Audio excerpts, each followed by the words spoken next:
ជាយើងបច្ចុប្បន្នប្រជាកសិករបានប្រកបរបរដាំដំណាំខ្នាតធំៗជាច្រើនដូចជាកៅស៊ូធូរ៉េនសាម៉ៅ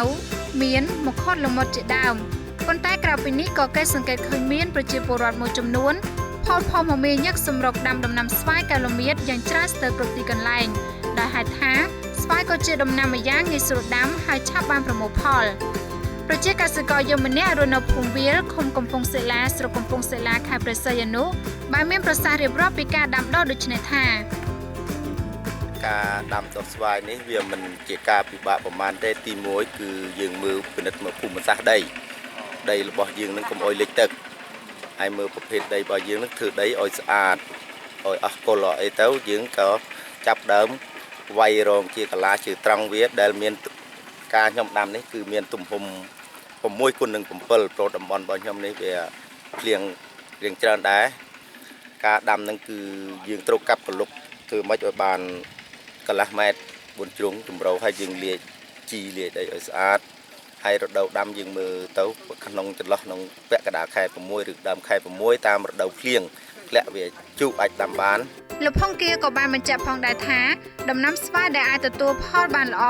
ក៏ចាំបាច់ជ្រើសរើសពូជឲ្យបានត្រឹមត្រូវនិងការថែទាំត្រូវយកចិត្តទុកដាក់កូនដែលយើងទិញពូជទិញកូនមកនោះក៏ជាចំណុចសំខាន់ដែរត្រូវរើសពូជកូនឲ្យបានល្អហើយកូននឹងពេលគេដកយកមកសាំចូលក្នុងកទូងវានឹងដល់យើងមើលឲ្យស្អាតបើគេដកមកម៉េចពេកវាអាចកូនអន់យកទៅដាំទៅអាចងាប់ខ្លះដែរបើអាចគេយកមកដាក់ក្នុងទូងដល់ឲ្យវាលូតបានមួយឆាត់អីហើយយើងមើលទៅវារស់ហើយយកទៅដាំអត់ងាប់ទេអាហ្នឹងចាប់តាំងពីការភ្ជួររាស់ដីឬកូនយកមកដាំហើយថែទាំរហូតប្រមូលផលរយៈពេលប្រហែល4ទៅ5ឆ្នាំទើបអាចយកផលជាបណ្ដាបានហើយក្រោយពីការដាំត្រូវការថែទាំនឹងក្នុងមួយរដូវមួយឆ្នាំនេះបើសិនជាយើងនៅមានពេលយើងធ្វើម៉េចធ្វើស្មៅវាឲ្យបាន2ដងធ្វើគល់ហើយដាក់ជីឲ្យបាន2ដងទៅហើយរដូវប្រាំងយើងមិនបាច់ស្រោចទឹកទេស្វាយនឹងគ្រាន់តែសម្អាតស្មៅខ្លាចការពាររឿងភ្លើងអញ្ចឹងរយៈពេលដែលបានផលទៅវិញថែទាំទម្រាំរហូតដល់ងាក់បានផលនឹងគឺរយៈ4ឆ្នាំដែរទៅ5ឆ្នាំដែរទម្រាំដើមស្វាយយើងលូតលាស់ដាក់ជីត្រឹមត្រូវវាលូតលាស់ធំយើងអាចមើលល្មមអាចយកផលបានយើងធ្វើយកផលទៀតលោកផុងគាប្រជាកសិករម្ចាស់ចម្ការបានមានប្រសាសន៍បន្តថាដើម្បីឲ្យផលស្វាយបានតម្លៃខ្ពស់លើទីផ្សារលោកតាតែប្រជាកសិករព្យាយាមបំពន់ហើយស្រោចទឹកដាក់ជីពេលខុសរដូវ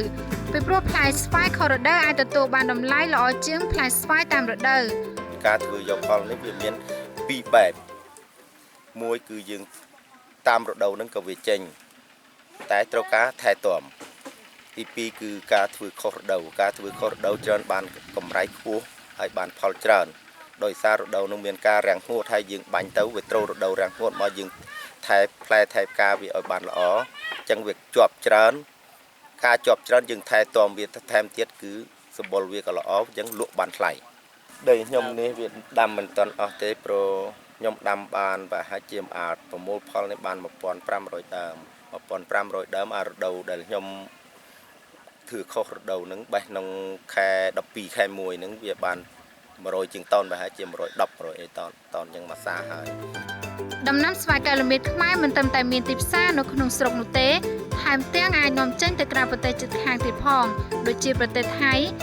ចិនវៀតណាមជាដើមព្រោះស្វាយកាឡូមៀតកម្ពុជាល្បីថាមានរសជាតិឆ្ងាញ់ជាងគេនៅក្នុងតំបន់អាស៊ីយើងនេះពេលស្វាយនឹងជាពិសេសគឺបានតម្លៃនេះគឺមុនជួលឆ្នាំចិននិងក្រោយជួលឆ្នាំចិនបន្តិចធ្លាក់ដល់ជន់ជាមួយរដូវវាច្រើនធ្លាក់ថ្លៃតែបើរបស់យើងល្អសម្បុរល្អឯនឹងបើយើងលក់របៀបរឹស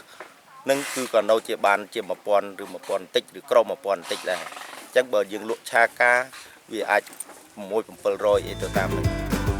លោកផុងគាក៏បានអំពាវនាវនិងលើកទឹកចិត្តដល់ប្រជាកសិករដទៃទៀតដែលសល់ដីទំនេរកុំទុកដីចោលត្រូវរៀបចំសម្អាតដីហើយចាប់ផ្ដើមដាំដំណាំស្វាយព្រោះវាក៏អាចជួយដល់ជីវភាពមួយកម្រិតធំដែរអញ្ចឹងក៏សូមអំពាវនាវដល់បងប្អូនយើងទាំងអស់តាមរយៈទូរទស្សន៍សារព័ត៌មាននេះគឺសូមឲ្យបងប្អូននាំគ្នាដាំឲ្យថែផងកុំដាំអត់ថែឲ្យឃើញរបស់គេបានផលថាខ្លួនឯងដាំទៅបរាជ័យអញ្ចឹងត្រូវការថែទាំតាំងដំណាំតាំងសត្វតាំងមនុស្សត្រូវការថែទាំវាឲ្យស្អាតដាក់ជីវាឲ្យគ្រប់គ្រាន់អញ្ចឹងគឺវាលូតលាស់ហើយដំណាំ PNN សូមចូលរួមជំរុញនិងលើកទឹកចិត្តប្រជាកសិករយើង ឲ្យប្រាជាធម្មជាតិដើម្បីសុខុមាលភាពដល់ប្រជាពលរដ្ឋកម្ពុជា